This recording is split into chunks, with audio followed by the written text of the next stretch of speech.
שקט. רגע, תהיו שנייה בשקט. תנו להם את המיקרופון. היי, שקט, נו. תנו אל להם את תפריע. המיקרופון. תנו להם את המיקרופון. זה לא עובד טוב, זה לא עובד. עושה נודים, נכון? חזק, סתמו. נו, מנסים לעשות פה משהו יפה.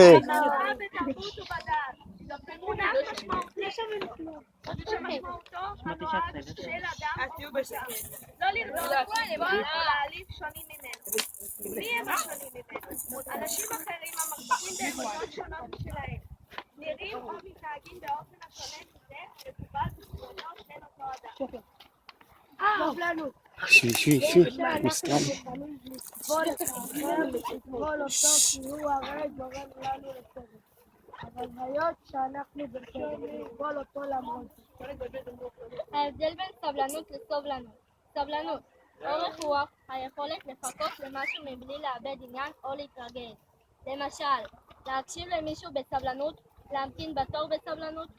על מי שנמאס לו לחכות, אומרים שהוא איבד את הסבלנות. ההפך מסבלנות הוא קוצר רוח או בדידות.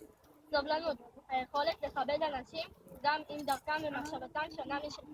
לדוגמה, אדם שמוכן לקבל אנשים בעלי דעות פוליטיות שונות משלו. שני קטעי עיתונות אז אתם שמצאנו יודעים מה? ומדברים על סובלנות וחוסר סובלנות. שמחים ללא בית ספרנו, בתום וואימה. אף אחד מ-61 בתי ספר היסודיים והתיכוניים שבדקו עבורנו חוקרי המרכז למחקרים צרכניים. איננו נגיש לנכים בצורה ראויה, תלמידים נכים